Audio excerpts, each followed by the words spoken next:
How do we interact with an AI system in a way that's most effective for getting the results that we want in order to be more effective and efficient? Well, prompt engineering. And you'll see a lot of information on prompt engineering. It's really just how do we structure our conversation with the AI so that the AI can have the best chance of returning something to us of value. And in this video, we're going to talk not only on how to talk to the AI through a prompt engineered approach, but also we're going to show how in CoPilot 365 we can get help with our prompts, we can refine our prompts, and we can even schedule our prompts to have information waiting for us when we come into work or at the end of the week or whatever we want. It's a very interesting thing to be able to do with CoPilot 365. It's very powerful, and it doesn't really take that much before we develop the skills to do effective prompt engineering. In this video, we'll look at a 4-step process to write effective prompts. The first step is to set a goal, where we set a goal for what we'd like the prompt to do. The second step is we provide context. The third step is that we provide sources or information that can be used in part of the query. And then the fourth step is we set expectations.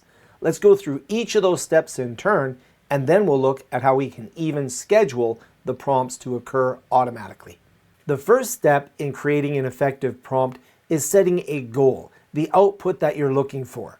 It could be a summary, it could be that you're looking for handouts, a lesson plan, you're looking for a document. Whatever you're looking for, you should state that in your goal. So here I have the goal that I would like to create handouts for students on how they can use research-backed study techniques to learn more effectively. So here I am at the first part of building the prompt. I've put my goal into CoPilot 365, and here I actually put in the word goal in order to keep things organized in my own mind. The AI doesn't care about that. It's just going to read the goal and continue on. The second part of a good prompt is to provide context. Context really helps the AI understand what it is that you're trying to achieve and really works well with AI so that you get a result that matches your expectations, which we'll talk about in a moment. So here the context is, you are my research assistant and I am an instructor of students at a technical school learning how to study more effectively. We are creating a study guide on learning how to learn. You could provide even more context than this, but what this does is it really situates the answer as being geared towards technical school students, understanding that we're going to create a study guide, and understanding that the objective here is to create something on learning how to learn. Context is really an area where you can get CoPilot to behave exactly like you want it. If you provided information, for example, on the age range of the students, the specific subject areas that they're taking, the demographic breakdown of the students, there is so much that you can add to context that will really help tailor the result you get back. In fact, a lot of times I will keep a notepad of different contexts where I put quite a lot of effort into thinking about what type of result I might want. I might want to say that my context is a certain grade range, a certain skill level, a certain area of the world, or a certain area of study. There are so many things that can add more context. And again, it may seem like we're putting a lot of effort into building this prompt instead of saying, just give me a study guide, but we're getting better results. You'll see once we push this on into the AI. The next thing that we'd like to do for our prompt is to provide sources for the AI to work with. And this is where CoPilot 365 is especially powerful. In fact, the way that CoPilot 365 works with sources is something that makes it my preferred AI because of what it can do. Now, any AI system will allow you to add files and reference material into the prompt that you're creating. There's usually a little plus sign here where you can add in various work content or upload images and reference files. That's fantastic, except anything you upload into many AIs could potentially be used to train public data sets. This means if I upload proprietary research or if I upload confidential information, that could potentially leak as into a training model. We do not want that, especially in education or government or anywhere where we have secrets or information that should be protected. So we don't want to do that. The nice thing about CoPilot 365 is it uses your Microsoft authentication, your role-based authentication control or role-based access control in order to go into those objects that you have permission to within your work environment, but it does not use those to train a public model or a public data set. And I can go in and add them in here, or one handy thing I can do is hit the // button. And when I hit that // I can look for people, files, meetings, emails, chats and sites, SharePoint sites, anything that's in my environment, I can just add in as a source. I also will be using the web, so I'll pull from the web, but I can use my internal work environment or a hybrid of work and web. I can even go web only if I go up here and say I just want to use the web, but in my case, maybe I do want to go in and I want to add some files in here. And I can continue to add different sources in here. So I can go ahead and just use this // I can continue to add files in here. And you can see that these files will allow me to have context for the query that I'd like to do. So now I've really started to build up this query. I have my goal, I have the context, which I could improve on a little bit here, and I have some sources that will help the AI create exactly what I'm looking for. Now it's time to set expectations. By clearly stating the expectations, whether you want a table of information, comma-separated value, whether you'd like a report that's summarized, whether you would like a handout, whatever you would like, it's important to tell the AI exactly what you want. So we'll set expectations. Okay, so I've put in the expectation that I'm looking for a summary, a handout called Research-Backed Study Techniques. I could get even more detailed here, explain how big the handout should be, whether I want to have graphics in the handout, whether I want tables, whether I want quick tips. Everything that I'm expecting to get from the AI, I can put it in here. Now, it does take a while to create this prompt, but when we think about what the AI is going to do for us now, we're going to see that the results are well worth taking a little bit of time to give the AI as much information so that it's going to be in a position to give us what we'd like. Let's see exactly what the AI says to us. It's going in, it already knows that it's synthesizing.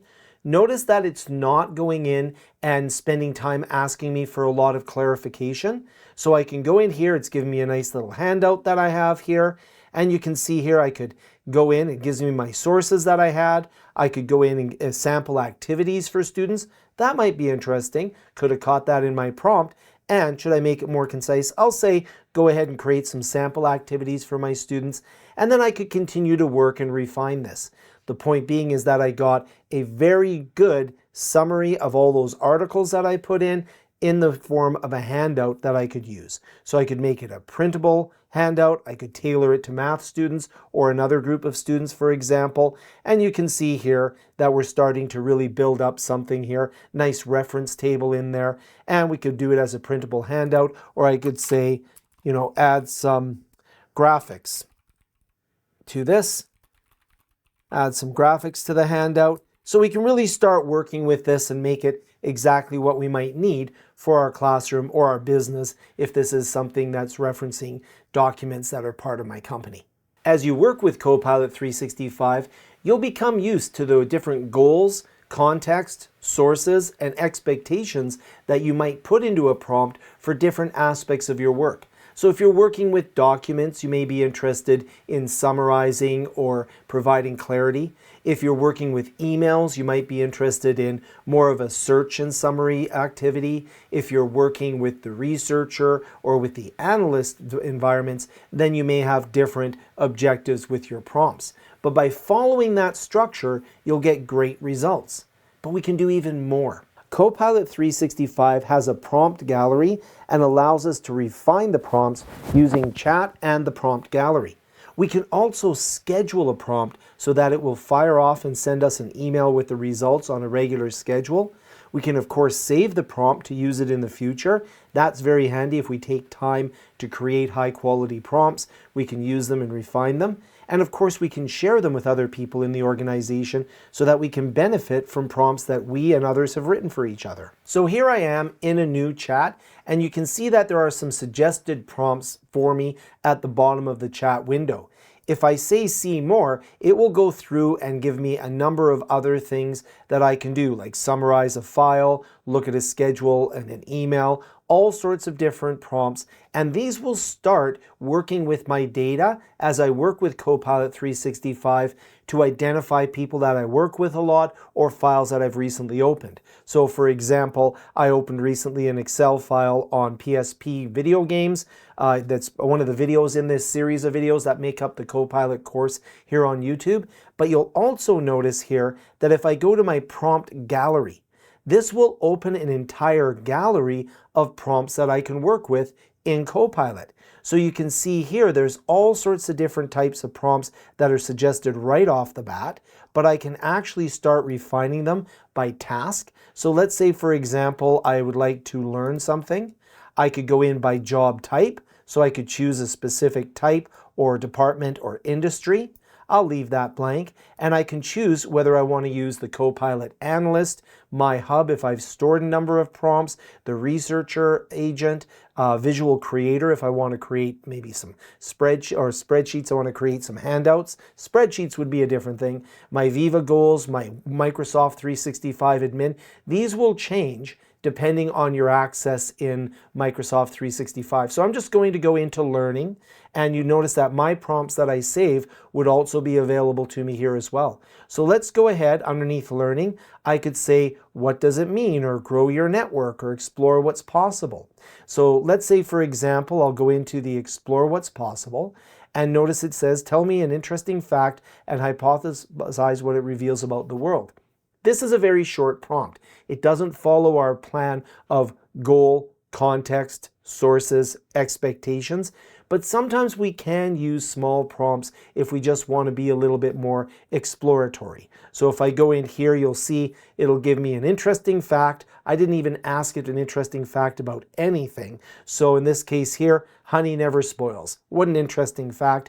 Those bees are awesome. So anyways, if we go in, that wouldn't of course be applicable necessarily to my work, but if I'm just wanting to play around, I could go ahead and look at some of this. The next feature of CoPilot 365 when it comes to prompting is so interesting that my little black cat Blossom has decided to join us to look at it. So I've put in a query here, I've put in a prompt, and I didn't follow the goal, context, sources, expectations, just a simple prompt similar to the one that I chose from the prompt library. I'm asking CoPilot, tell me an interesting fact about cats and how I can observe or apply it when taking care of my black cat Blossom and my gray cat Peanut, who's somewhere around here. So I'm going to go ahead and execute that query. Typical prompt, typical response, might give me some interesting information. But I like this so much that I would like to start this every Saturday morning. Every Saturday morning, I would like to know an interesting fact about cats so that I can plan how I'm going to spend my weekend taking care of my little cats. Well, I could read the answer, I could save the prompt and execute it every Saturday morning, but watch this. I can go up to the prompt itself and I can click on Schedule this prompt. When I go to schedule the prompt, I could say I would like this to happen every week on Saturday. So I could make it every week on Saturday. Maybe I want to start that early in the morning. So I want to have this execute at 7:30 in the morning, and I want it to run for 15 times. What it will do is every Saturday morning, it will send me an email with the results of this prompt. Now I've set it and I've forgotten it. Every Saturday morning, it'll send me a nice little prompt, and then Blossom, Peanut, and I can have some fun. She's going to go have some fun right now. So you can see that it's building this for me. It's scheduling, and it's going to next run on December 20th. I'm making this video on the 14th, which is a Sunday, but I could go in and I could run it right now. And when I run this, it'll actually test it. It'll execute the prompt. I won't see anything on the screen, but I will receive an email that will have the results of this prompt. let's wait for it to finish executing and I'll show you the email. So I did indeed receive the email here. This came automatically. This is my test email. Otherwise, I'll receive it every Saturday morning at 7:30 a.m. for the next 15 weeks.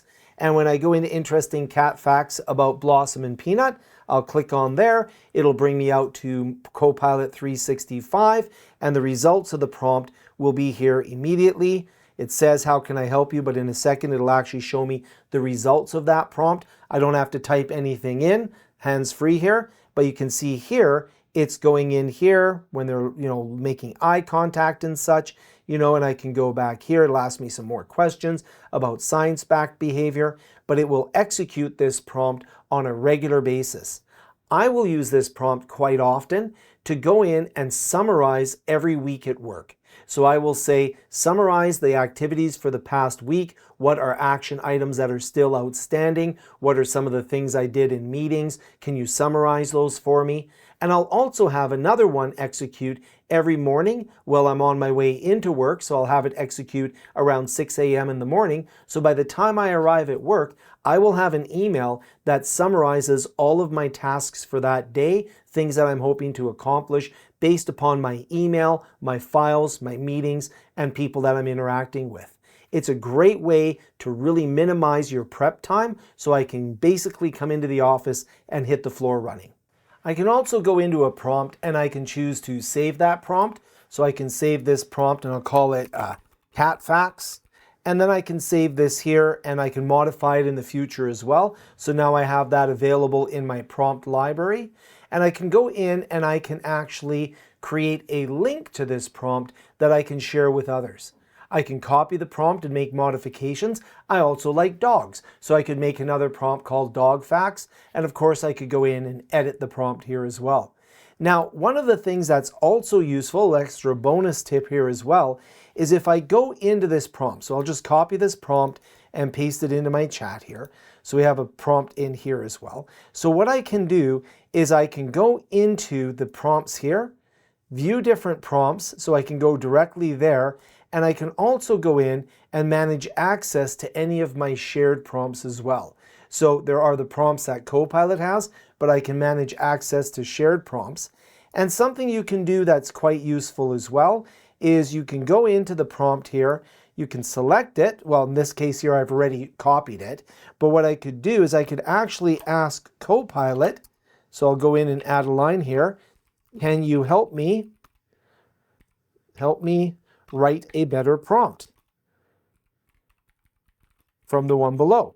So I'll say better prompt. So maybe I want to get a better prompt than the one below in order to work with cats. So I'm going to provide this one here. I'll actually normally put it in quotations just so that CoPilot really understands that I'm talking about a prompt. And I'll go in here and it will help me refine this. So CoPilot will say, okay, I see your prompt, and it'll say, here's a stronger one, right? Share a science-based fact about cat behavior. And you can see here that I've got this in here, strength, their care, and simplicity. It tells me why it's better. I can even say, are there some more variations? I can get more variations. And you can see that by using the AI to help me use the AI, I'm actually able to get better results. If we think about metacognition as a way of thinking about thinking, I guess we could think about this as meta-prompting, prompting about prompting. Taking time to learn how prompting works and improve your prompting skills is a worthwhile investment if you're going to be working with CoPilot365. You'll get better results. You'll be able to schedule prompts. You'll be able to get a lot of information in a way and a format that matters to you that you can use. And this video is just one video in an entire series of videos that I'm doing here on the channel on CoPilot365, using CoPilot365 for different applications, and even how we can create our own agents and use the prompts that we create to schedule activities and to do specific things that are important to our personal productivity and our organizational productivity. Thank you so much for watching the video. We'll see you in the next one.